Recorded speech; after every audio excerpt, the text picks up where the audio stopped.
Hello friend, एक बार फिर से आपका स्वागत है मेरे इस यूट्यूब चैनल ओके जी के चैनल में। तो दोस्तों, अपन पढ़ रहे थे शिक्षा मनोविज्ञान, और शिक्षा मनोविज्ञान में आज अपन पढ़ेंगे शिक्षा मनोविज्ञान की विधियां या व्यवहार के अध्ययन की विधियां। तो दोस्तों, सबसे पहले अपन पढ़ेंगे आत्मनिरीक्षण या अंतर्दर्शन विधि। अगर दोस्तों आप चैनल पर पहली बार हो तो चैनल को सब्सक्राइब करें, और वीडियो पसंद आए तो वीडियो को लाइक, शेयर और कमेंट जरूर करें। तो शुरू करते हैं दोस्तों। जो पहली है आत्मनिरीक्षण व अंतर्दर्शन विधि, जिसे अंग्रेजी में इंट्रोस्पेक्टिव मेथड भी कहा जाता है। आत्मनिरीक्षण का मतलब होता है स्वयं का निरीक्षण करना। ठीक है। इस विधि के प्रवर्तक जो दोस्तों वो है जॉन लॉक। कौन है दोस्तों? John Locke. यानी आत्मनिरीक्षण विधि के प्रवर्तक कौन है? John Locke. ठीक है। ये इंग्लैंड के रहने वाले थे। कौन? जॉन लॉक इंग्लैंड के रहने वाले थे। ठीक है दोस्तों, वापस देखते हैं। जो आत्मनिरीक्षण विधि है उसे अंग्रेजी में इंट्रोस्पेक्टिव मेथड भी कहते हैं, और आत्मनिरीक्षण विधि के जो प्रवर्तक है वो है जॉन लॉक, जो इंग्लैंड के निवासी थे। ठीक है दोस्तों, यह व्यवहार व मनोविज्ञान की सबसे प्राचीन विधि है। कौन सी? आत्मनिरीक्षण या अंतर्दर्शन विधि मनोविज्ञान व व्यवहार की सबसे प्राचीन विधि है। ठीक है दोस्तों, क्या है? सबसे प्राचीन। ठीक है दोस्तों, ध्यान रखना। थोड़ा यहाँ थोड़ा कटा हुआ है, तो यहाँ सबसे प्राचीन है, ये प्राचीन है यहाँ पे। ठीक है। यानी कि आत्मनिरीक्षण को अंग्रेजी में क्या कहते हैं? इंट्रोस्पेक्टिव। ठीक है दोस्तों, आत्मनिरीक्षण या अंतर्दर्शन विधि के जनक कौन है? जॉन लॉक, जो इंग्लैंड के निवासी थे। ये व्यवहार व मनोविज्ञान की सबसे प्राचीन विधि है। कौन सी? अंतर्दर्शन या आत्मनिरीक्षण विधि। ठीक है दोस्तों, आगे चलते हैं। इस विधि को परंपरागत या आत्मनिरीक्षण या अंतर्दर्शन विधि भी कहते हैं। किस विधि को? इस विधि को परंपरागत, आत्मनिरीक्षण व अंतर्दर्शन विधि भी कहते हैं। परंपरागत क्यों कहते हैं? क्योंकि बहुत ही प्राचीन है, प्राचीन काल से चली आ रही है, इसलिए इसे परंपरागत विधि भी कहते हैं। आत्मनिरीक्षण क्यों? क्योंकि इसमें स्वयं की आत्मा का निरीक्षण किया जाता है या खुद का निरीक्षण किया जाता है। ठीक है। वुडवर्थ ने इस विधि को स्वनिरीक्षण विधि भी कहा। वेरी इंपॉर्टेंट है। किसने अंतर्दर्शन को स्वनिरीक्षण विधि कहा? तो वो है वुडवर्थ। कौन है? वुडवर्थ। ठीक है दोस्तों, वुडवर्थ ने अंतर्दर्शन विधि को स्वनिरीक्षण विधि भी कहा। किसने? वुडवर्थ ने अंतर्दर्शन विधि को स्वनिरीक्षण विधि भी कहा है। ठीक है दोस्तों, इस विधि का निर्माण इंग्लैंड के दर्शन शास्त्री जॉन लॉक ने किया था। किसने किया था? दर्शन शास्त्री जॉन लॉक ने इस विधि का निर्माण किया था। ठीक है दोस्तों, यहाँ थोड़ा कटा हुआ है। इस विधि का निर्माण इंग्लैंड के दर्शन शास्त्री जॉन लॉक ने किया। किस विधि का? अंतर्दर्शन विधि का। ठीक है दोस्तों, अंतर्दर्शन विधि का निर्माण किसने किया? इंग्लैंड के दर्शन शास्त्री जॉन लॉक ने। ठीक है दोस्तों, लेकिन शिक्षा मनोविज्ञान में अंतर्दर्शन विधि का प्रतिपादन दोस्तों विलियम वुंट व उसके शिष्य टीचनर ने किया। वेरी इंपॉर्टेंट है दोस्तों, ध्यान रखना। लेकिन शिक्षा मनोविज्ञान में अंतर्दर्शन विधि का प्रतिपादन विलियम वुंट व उसके शिष्य टीचनर ने किया। ठीक है। अगर अंतर्दर्शन या स्वनिरीक्षण या आत्मनिरीक्षण विधि का निर्माण पूछे तो इंग्लैंड के दर्शन शास्त्री जॉन लॉक ने किया इसका निर्माण। ठीक है दोस्तों, अंतर्दर्शन, आत्मनिरीक्षण, स्वनिरीक्षण विधि का निर्माण किसने किया? इंग्लैंड के दर्शन शास्त्री ने। ठीक है, इंग्लैंड के दर्शन शास्त्री कौन थे? John Locke. ठीक है दोस्तों, इसने इस विधि का निर्माण किया। किसने? जॉन लॉक ने। ठीक है। लेकिन शिक्षा मनोविज्ञान में पूछे कि अंतर्दर्शन आत्मनिरीक्षण विधि का प्रतिपादन किसने किया, तो वह विलियम वुंट व उसके शिष्य टीचनर ने। ठीक है दोस्तों, शिक्षा मनोविज्ञान में अंतर्दर्शन विधि का प्रतिपादन किसने किया? विलियम वुंट व उसके शिष्य टीचनर ने। ये ध्यान रखना आपको। ठीक है दोस्तों, कंफ्यूज नहीं होना है।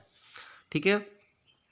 विलियम वुंट ने मनोविज्ञान को चेतन अनुभूति का विज्ञान कहा। वेरी इंपॉर्टेंट है दोस्तों, विलियम वुंट ने मनोविज्ञान को चेतन अनुभूति का विज्ञान कहा। अपने जब विज्ञान पढ़े थे तब ये पढ़ा था अपन ने, ठीक है।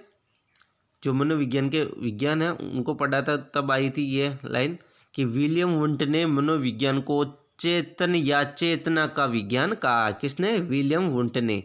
क्योंकि चेतना का जो विज्ञान है उसके जनक ही कौन है? विलियम वुंट है, ठीक है दोस्तों। तो विलियम वुंट ने मनोविज्ञान को चेतन अनुभूति का विज्ञान कहा है। मेरा दोस्तों ये पर्पज रहता है कि आपको यही ये लाइनें याद हो जाए, इसलिए मैं बार बार इनको रिपीट करता हूँ ताकि आपको साथ के साथ याद हो जाए, ठीक है। अंतर्दर्शन विधि की उत्पत्ति दर्शन शास्त्र से हुई है। किससे हुई दोस्तों? दर्शन शास्त्र से। यानी अंतर्दर्शन विधि की उत्पत्ति किससे हुई है? दर्शन शास्त्र से, ठीक है दोस्तों। अंतर्दर्शन विधि की उत्पत्ति दर्शन शास्त्र से हुई है, ठीक है। अब अपन आगे देखते हैं विलियम वुंट ने क्या कहा। चेतन अनुभूतियों के अध्ययन करने की विधि अंतर्दर्शन है। किसने कहा था? विलियम वुंट ने। विलियम वुंट ने कहा कि चेतन अनुभूतियों के अध्ययन करने की विधि अंतर्दर्शन है। वो वेरी इंपॉर्टेंट है। किसने कहा? क्योंकि चेतना की बात ही कौन करता? William Wundt. तो चेतना शब्द आते विलियम वुंट, आंसर आएगा। चेतन अनुभूतियों के अध्ययन करने की विधि ही कौन सी है? अंतर्दर्शन विधि। और जो अंतर्दर्शन विधि है शिक्षा मनोविज्ञान में, उसका प्रतिपादन किसने किया था? विलियम वुंट ने किया था, ठीक है दोस्तों। अब आगे देखते हैं विलियम जेम्स के अनुसार बालक के व्यवहार का अध्ययन करना ठीक वैसा ही है जैसा अंधेरे को जानने के लिए लाइट जला देना। ये लाइन किसकी है? विलियम जेम्स की, ठीक है दोस्तों। बालक के व्यवहार का अध्ययन करना ठीक वैसा ही है जैसा अंधेरे को जानने के लिए लाइट जला देने। ये किसने कहा था? विलियम जेम्स ने, ठीक है दोस्तों। आगे देखते हैं अब टिश्नर, यानी कि जो ये विलियम वुंट के क्या थे? शिष्य थे। कौन? टिश्नर विलियम वुंट के शिष्य थे, ठीक है। अपने आप में देखना क्या है? अंतर्दर्शन। किसने कहा था? टिश्नर ने। टिश्नर ने क्या कहा कि अपने आप में देखना ही अंतर्दर्शन है। किसने कहा? टिश्नर ने। वापस बोल रहा हूँ, टिश्नर ने कहा कि अपने आप में देखना ही क्या है?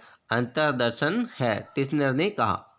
अब आगे देखते हैं जॉन लॉक, अपनी स्वयं की क्रियाओं का निरीक्षण करना ही अंतर्दर्शन कहलाता है। किसने कहा था? जॉन लॉक ने कहा था कि अपनी स्वयं की क्रियाओं का निरीक्षण करना ही अंतर्दर्शन कहलाता है, ठीक है दोस्तों। जॉन लॉक ने क्या कहा? अपनी स्वयं की क्रियाओं का निरीक्षण करना ही अंतर्दर्शन कहलाता है, ठीक है दोस्तों। जॉन लॉक ने क्या कहा कि अपनी स्वयं की क्रियाओं का निरीक्षण करना ही अंतर्दर्शन कहलाता है, ठीक है। अब अपन आगे चलते हैं। एंजिल ने कहा कि अंदर की ओर देखना ही अंतर्दर्शन है, ठीक है दोस्तों। एंजिल ने क्या कहा कि अपने अंदर की ओर देखना ही क्या है? अंतर्दर्शन है। किसने कहा? एंजिल ने। क्या कहा कि अब अंदर की ओर देखना ही अंतर्दर्शन कहलाता है, ठीक है। अब स्टाउट ने कहा अपनी मानसिक क्रियाओं का व्यवस्थित अध्ययन ही अंतर्दर्शन कहलाता है। किसने कहा था? स्टाउट ने क्या कहा? अपनी मानसिक क्रियाओं का व्यवस्थित अध्ययन ही अंतर्दर्शन कहलाता है। वेरी इंपॉर्टेंट है। अपनी मानसिक क्रियाओं का व्यवस्थित अध्ययन ही अंतर्दर्शन कहलाता है, ठीक है दोस्तों। आगे चलते हैं। आशा करता हूँ दोस्तों वीडियो पसंद आ रही होगी। अगर वीडियो पसंद आ रही हो तो वीडियो को लाइक करें और चैनल पर पहली बार हो तो चैनल को सब्सक्राइब जरूर करें, ठीक है दोस्तों। अब अपन देखते हैं अंतर्दर्शन या इंट्रोस्पेक्शन, ठीक है। इसका जो अंतर्दर्शन का जो अर्थ होता है अंग्रेजी में टू लुक विद इन या सेल्फ ऑब्जर्वेशन, ठीक है। यानी कि स्वयं का निरीक्षण करना, ठीक है, या अंदर की ओर देखना, अपने आप में अंदर की ओर देखना, अपने आप में देखना या आत्मनिरीक्षण, ठीक है दोस्तों। टू लुक विद इन का अर्थ होता है अपने आप में देखना, और जो सेल्फ ऑब्जर्वेशन होता है उसका अर्थ होता है आत्मनिरीक्षण, ठीक है दोस्तों। यह है अंतर्दर्शन या इंट्रोस्पेक्शन, ठीक है। वापस देखते हैं अंतर्दर्शन या इंट्रोस्पेक्शन अर्थ अंग्रेजी में टू लुक विद इन, यानी कि टू लुक विद इन का अर्थ होता है अपने आप में देखना, और सेल्फ ऑब्जर्वेशन का अर्थ होता है आत्मनिरीक्षण, ठीक है दोस्तों। अब देखते हैं आगे। बी एन झा के अनुसार अपने स्वयं के मन का निरीक्षण करने की प्रक्रिया को अंतर्दर्शन कहते हैं। किसने कहा था? B.N. झा ने कहा था कि अपने स्वयं के मन का निरीक्षण करने की प्रक्रिया अंतर्दर्शन कहलाती है। किसने कहा था? B.N. झा ने। ठीक है, B.N. झा ने अपने स्वयं के मन का निरीक्षण करने की प्रक्रिया को अंतर्दर्शन कहा। किसने? B.N. झा ने। जब व्यक्ति भावनाओं से गुजर रहा हो तो वह अंतर्दर्शन प्रारंभ कर देता है। वेरी इंपॉर्टेंट है कि व्यक्ति अंतर्दर्शन कब प्रारंभ करता है? जब वह बहुत सारी भावनाओं से गुजर रहा हो। ठीक है दोस्तों, तो वो अंतर्दर्शन करना प्रारंभ कर देता है, यानी कि अपने स्वयं का निरीक्षण करना प्रारंभ कर देता है। ठीक है, अब देखते हैं टीचनर। टीचनर ने 1890 में कहा था कि अंतर्दर्शन विधि की सफलता निम्न बातों पर निर्भर करती है। ठीक है दोस्तों, किसने कहा था? टीचनर ने। ठीक है, देखो अंतर्दर्शन किन बातों पर निर्भर करता है उसका अध्ययन अब अपन करेंगे। ठीक है, पहला है अंतर निरीक्षण करने वाले व्यक्ति में किसी भी प्रकार की पूर्वाग्रह व पक्षपात से ग्रसित न हो। ठीक है दोस्तों, अंतर निरीक्षण कब सफल होगा?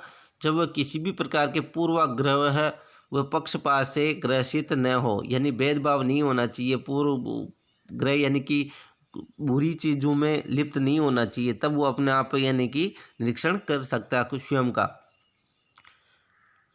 फिर देखते हैं अंतर निरीक्षण करने वाले व्यक्ति को अपने ध्यान व अवधान की प्रक्रिया पर पूर्ण नियंत्रण होना चाहिए। सही बात है, अंतर निरीक्षण कब कर पाएगा व्यक्ति? जब अपना ध्यान व अवधान यानी कि इस प्रक्रिया पर पूर्ण नियंत्रण होना चाहिए, यानी कि किसी भी चीज़ को कर रहे हैं तो उस पर पूरा ध्यान होना चाहिए। अवधान का मतलब है यानी कि ध्यान केंद्रण, किसी चीज़ पर कंसंट्रेट होना। ठीक है, किसी भी चीज़ को अपन करते हैं तो उस चीज़ पर अपना पूरा ध्यान या केंद्रित होना चाहिए, तभी अपन उस काम को कर पाएंगे। यानी कि अंतर निरीक्षण कब कर सकते हैं? जब अपना ध्यान उस चीज़ पर पूरा हो। ठीक है, अब अपन देखते हैं आगे।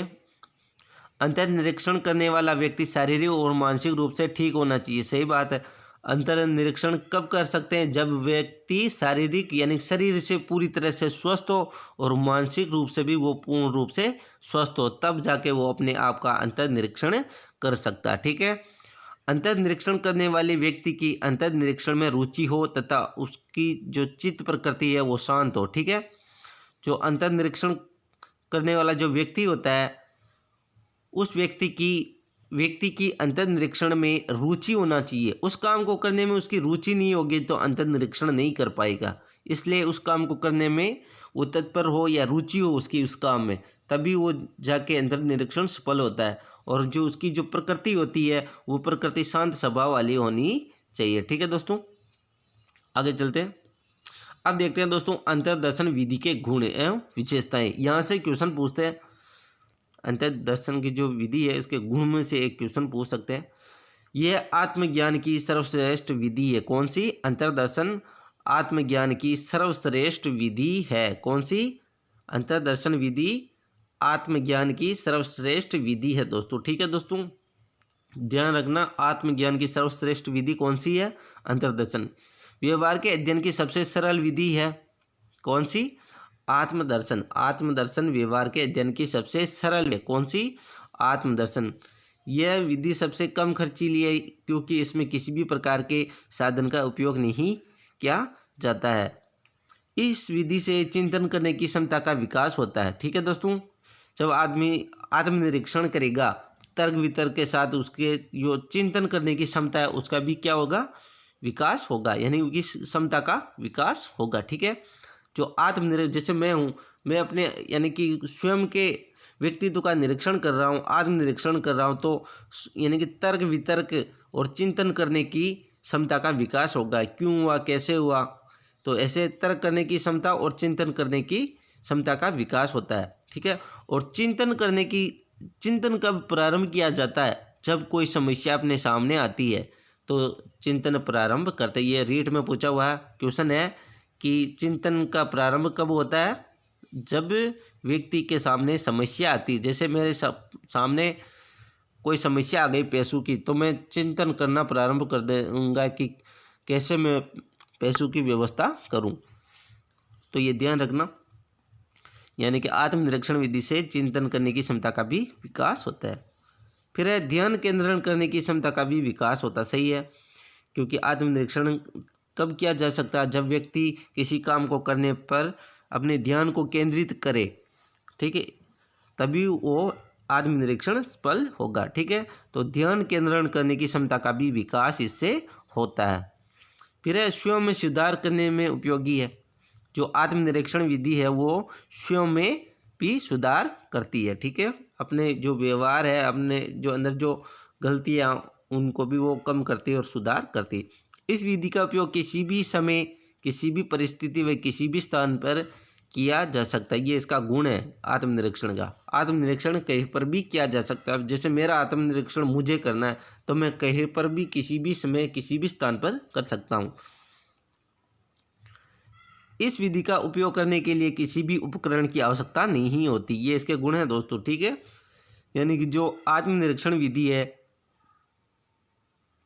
और इस विधि का जो उपयोग किया जाता है, तो इस विधि में उपकरणों की आवश्यकता नहीं पड़ती है। ठीक है, व्यक्ति को अपने व्यवहार के संबंध में प्रत्यक्ष, तत्काल व वास्तविक ज्ञान प्राप्त होता है। ठीक है दोस्तों, जो आत्मनिरीक्षण है, जैसे मैं करूँगा अपने खुद का, तो मेरे व्यवहार के संबंध में मुझे प्रत्यक्ष ज्ञान प्राप्त होगा। क्योंकि मैं स्वयं करूँगा उस काम को, तो मुझे प्रत्यक्ष, तत्काल और वास्तविक स्थिति क्या है उसका ज्ञान मुझे प्राप्त होगा। ठीक है, आत्मनिरीक्षण वयस्कों के लिए उपयोगी है।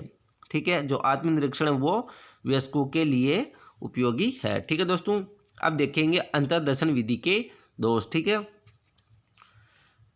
आत्मनिरीक्षण विधि की जो पहला जो दोष है वो है आत्मनिष्ठ व व्यक्तिनिष्ठ होती है। यानी कि इसमें केवल स्वयं का निरीक्षण किया जा सकता है। ठीक है, किसी व्यक्ति विशेष के व्यवहार का अध्ययन किया जाता है, तो ये इसका पहला दोष है। ठीक है दोस्तों, इस विधि में वैधता व विश्वसनीयता कम होती है। ठीक है दोस्तों, यानी कि जो ये विधि है अंतर्दर्शन विधि, इसमें वैधता एवं विश्वसनीयता कम होती है। कि वैधता एवं विश्वसनीयता इसलिए कम होती है क्योंकि जब अपन अपने व्यवहार का अध्ययन करते हैं तो अपन किसी और को बताए कि नहीं बताए, उसका कुछ पता नहीं है और ये विश्वसनीय भी नहीं होती है। ठीक है, इस विधि में प्रमाण नहीं दिए जा सकते। ठीक है दोस्तों, इसमें जो प्रमाण नहीं दिए जा सकते, जैसे मेरे आत्मनिरीक्षण मैंने किया तो मैं किसी दूसरे को प्रमाण दूं या ना दूं, मेरी इच्छा है, इसलिए इसमें प्रमाण नहीं दिए जाते। खुद का स्वयं का जैसे मैं अध्ययन कर रहा हूं तो मैं किसी दूसरे को इसका प्रमाण नहीं दूंगा। ठीक है, कि मेरा व्यवहार कैसा है, मेरा जो निरीक्षण हुआ, मेरा आत्मनिरीक्षण कैसा हुआ। व्यक्ति के गोपनीय व्यवहार का अध्ययन नहीं किया जा सकता। सही है, देखो व्यक्ति के गोपनीय व्यवहार का अध्ययन तो किया जाता है लेकिन वो अपन दूसरों को नहीं बताते हैं। इसलिए इसमें है कि व्यक्ति के गोपनीय व्यवहार का अध्ययन इससे नहीं किया जा सकता। ठीक है, जैसे मैं खुद हूँ, मुझे पता है कि मेरा जो गोपनीय व्यवहार वह कैसा है, लेकिन दूसरे व्यक्तियों को इसका पता नहीं चलता है, तो यह गोपनीय व्यवहार का अध्ययन इसमें नहीं किया जा सकता। ठीक है, छोटे बच्चों, पशु पक्षियों, पागलों, चंचल प्रवृत्ति के व्यक्तियों के व्यवहार का अध्ययन नहीं किया जा सकता है। ठीक है दोस्तों, इस विधि से छोटे बच्चों का व्यवहार का अध्ययन नहीं किया जा सकता। क्यों? क्योंकि ये वयस्कों के लिए उपयोगी है ये विधि, आत्मनिष्ठ या आत्मनिरीक्षण विधि। पशु पक्षियों का व्यवहार का अध्ययन भी नहीं किया जा सकता। पागलों के, चंचल प्रवृत्तियों के व्यक्तियों के व्यवहार का अध्ययन भी इसमें नहीं किया जा सकता। क्यों? क्योंकि इस विधि में स्वयं का आत्मनिरीक्षण किया जा सकता है, इसलिए दूसरों का नहीं किया जा सकता। इस विधि का व्यापक एवं सर्वाधिक विरोध विलियम जेम्स ने किया। तो ये ध्यान रखना दोस्तों कि आत्मनिरीक्षण या अंतर्दर्शन विधि का व्यापक विरोध सबसे ज़्यादा किसने किया था? विलियम जेम्स ने। ठीक है, इस विधि के अनुसार मस्तिष्क को दो भागों में बांट दिया जाता है, जो संभव नहीं है। ठीक है दोस्तों, यह विधि व्यक्ति के मस्तिष्क को दो भागों में बांटती है, जो संभव ही नहीं, क्योंकि मस्तिष्क को दो भागों में नहीं बांटा जा सकता। ठीक है, और यह विधि दोस्तों अमनोवैज्ञानिक, वेरी इंपॉर्टेंट है, ध्यान रखना। ऐसे पूछता है कि आत्मनिरीक्षण विधि का कौन सा दोष है, निम्नलिखित में से कौन सा कथन सत्य है? तो ये एक अमनोवैज्ञानिक विधि है। ठीक है दोस्तों, तो दोस्तों आशा करता हूँ कि ये टॉपिक आपको समझ में आया होगा। अगर समझ में आया और अच्छा लगा हो तो वीडियो को लाइक करें और चैनल पर पहली बार हो तो चैनल को सब्सक्राइब जरूर करें। तब तक के लिए धन्यवाद। जय हिंद, जय भारत।